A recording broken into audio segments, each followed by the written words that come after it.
Bonjour à toutes, bonjour à tous. Aujourd'hui une nouvelle vidéo sur la chaîne Le Garage PTS. Opel Zafira 1 litre 8 16 soupape élégance, année 99, donc Opel Zafira phase 1. Merci à vous d'être toujours plus nombreux sur la chaîne, ça fait plaisir. Merci encore pour vos commentaires, vos abonnements, vos pouces, vos j'aime sur la chaîne Le Garage PTS sur YouTube, Instagram, Facebook, ça fait toujours plaisir.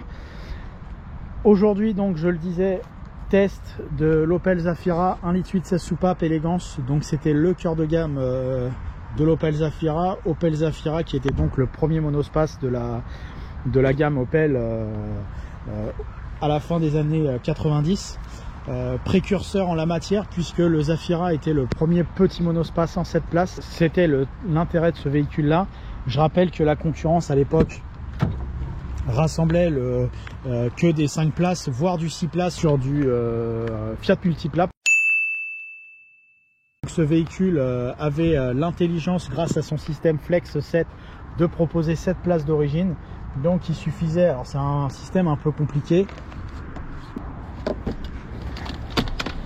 donc vous aviez soit la possibilité de coucher les banquettes à plusieurs positions, soit de rabattre, soit de l'avancer. Si vous tirez sur cette manette là, enfin si vous l'enfoncez assez fermement, je sais pas si je vais réussir à filmer en même temps,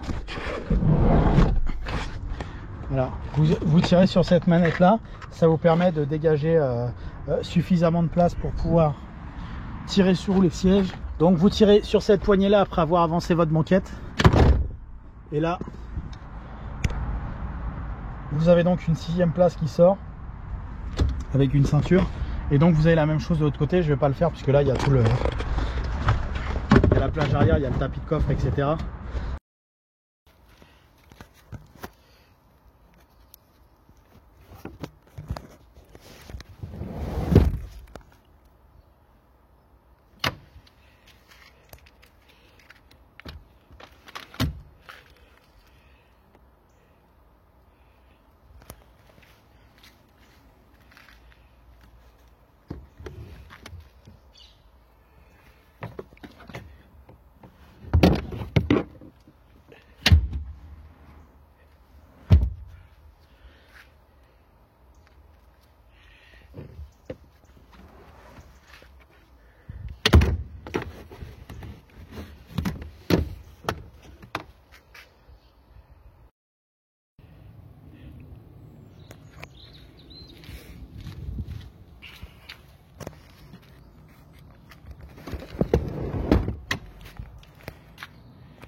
Dans cette configuration là, vous avez à peu près 1,60 m de longueur de chargement.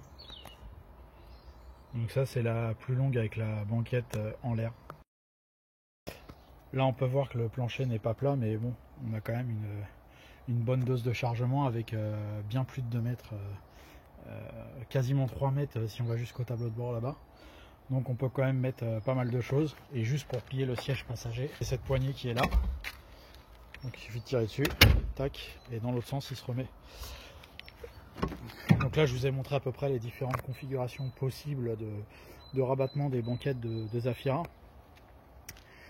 Donc il y a quand même pas mal de modularité, ce qui rajoute aussi par rapport au Scénic 1 par exemple, non seulement donc les 7 places, donc les 2 dernières qui sont intégrées, dont il suffit de tirer sur la poignée comme je viens de vous montrer,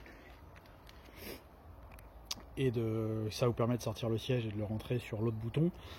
Donc ça c'est assez pratique. Puis la banquette on peut la bouger dans tous les sens. Il y a aussi la trappe à ski à ce niveau là. Donc beaucoup de modularité différente sur cette Zafira, donc avec le couvre-bagages en place et la moquette de coffre. Et donc là vous avez, je pense à vue d'œil comme ça, 90 cm pour charger dans le véhicule. Donc il y a beaucoup de choses qui prennent place dans le coffre. Et ici vous allez avoir un système pour le cric, etc. pour les crevaisons. Et donc après vous rappuyez sur cette même poignée, tac, vous la basculez dans l'autre sens. Et du coup vous pouvez avoir jusqu'à 7 places dans cette voiture avec un confort tout à fait honorable dans ce véhicule.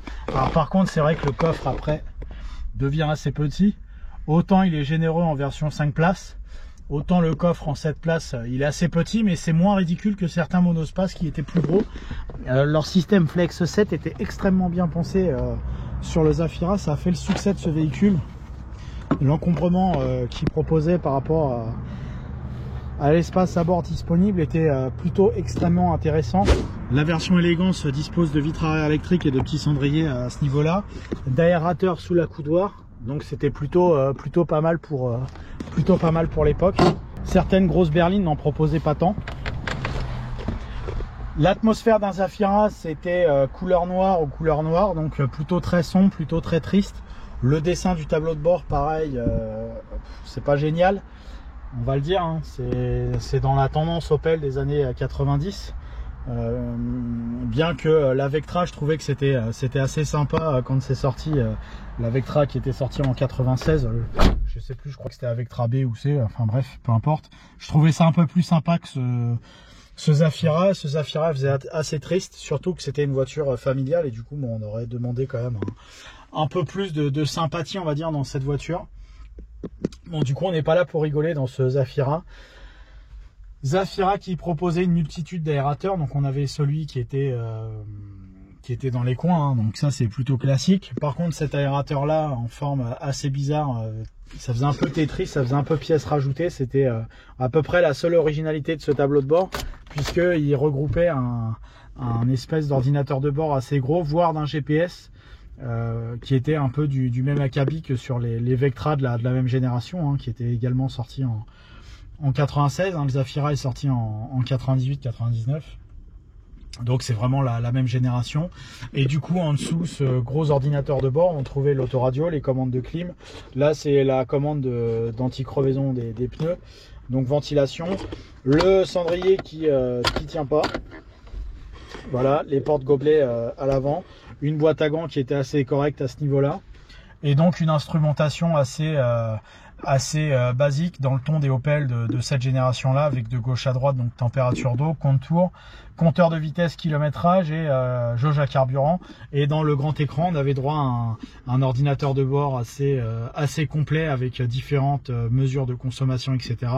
Là en utilisation Île-de-France on sort à 8 litres 9 au 100, donc pour un monospace essence de cette place c'est assez correct. On trouve bien pire de ce côté là. Donc le moteur associé à ce véhicule, c'était le moteur intermédiaire en version essence, c'est-à-dire un 1,8 litre 16 soupape Ecotec qui développe 115 chevaux, 7 chevaux au niveau de la carte grise, boîte 5 vitesses, donc c'est vraiment le moteur classique des années 90-2000.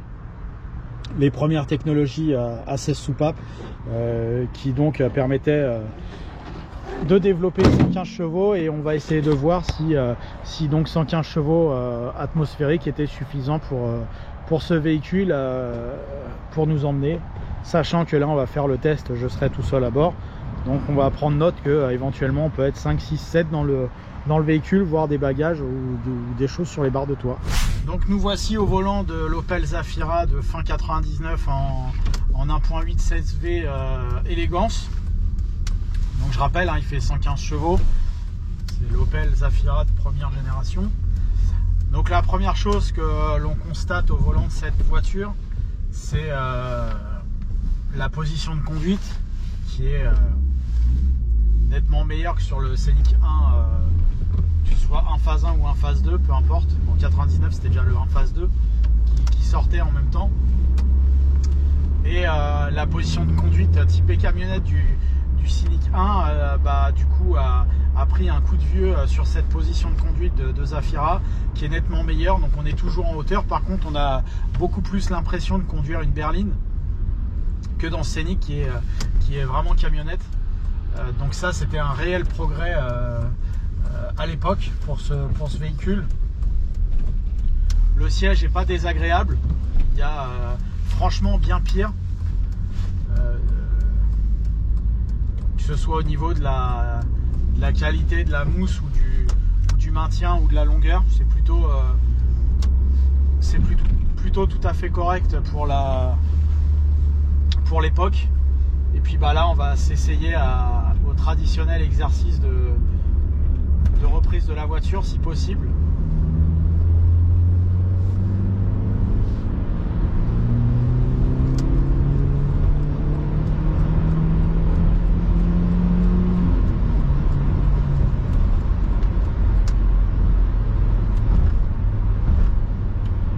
Le moteur reste globalement assez réactif. J'ai même eu la possibilité là, de partir en 3e vitesse. Je suis même pas parti en 2, donc finalement j'ai triché un peu pour un véhicule essence. Je suis parti à vraiment bas régime. J'ai exploité toute la 3e dans la phase d'accélération. Le moteur est exempt de vibration, donc c'est bien. On l'entend très légèrement, mais ça va. Ça reste dans les phases d'accélération et dans les phases d'utilisation de vitesse intermédiaire, ça reste correct. Par contre, il y a le niveau sonore qui se gâte malheureusement sur autoroute à haut régime, puisque je trouve que la boîte de vitesse est relativement courte. En 5e à 130, on est à 4000 tours facile, ce qui déjà au niveau du placement de l'aiguille par rapport au contour, on a l'impression d'être très haut en régime moteur. Mais en fait, c'est les graduations qui sont très espacées. Et du coup, on a l'impression vraiment que sur autoroute, le moteur mouline. Et j'ai envie de dire que c'est presque son principal défaut à ce véhicule. C'est le côté sur autoroute. Il aurait mérité une 6e vitesse ou une 5e vitesse un peu plus longue. Là, je suis en 5e, du coup, on ne peut pas rouler très vite. Là. Il y a beaucoup de circulation là ce soir, il est 18h10. Je suis un peu au-dessus de 70 km/h au compteur, je dois être à 75 et je suis à 2500 tours. On tourne plutôt haut. Le rapport est très court, donc c'est plutôt avantageux sur des reprises à bas régime pour un monospace atmosphérique. Mais en contrepartie, ça va augmenter la consommation, ça va augmenter le niveau sonore. Consommation qui ressort à 8,9 litres au 100 en moyenne sur l'ordinateur de bord en utilisation Île-de-France. Ça aurait pu être beaucoup mieux, puisque en fait le moteur est sobre, mais du coup la boîte est trop courte. C'est un peu dommage. À mes yeux, on aurait mérité. Alors c'est vrai qu'à l'époque il n'y avait pas de 6e vitesse, mais au moins une vitesse un peu plus longue. Je sais qu'Opel était amateur de boîtes longues sur certaines sportives entre autres, et ils auraient pu coller une boîte comme ça aurait plus été approprié à la vocation peut-être un peu autoroutière de la voiture. Ils ont privilégié les reprises, bon, c'est un choix de leur part.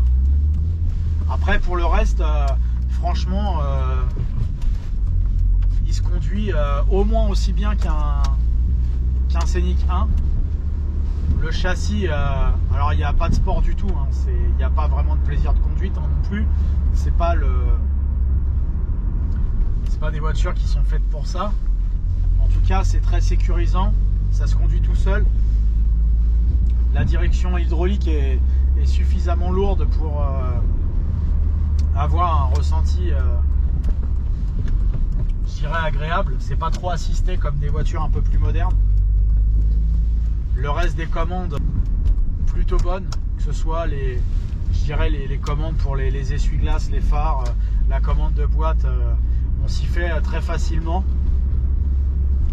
Cette génération d'Opel est bien plus simple à utiliser que les versions qu'ils ont fait après là.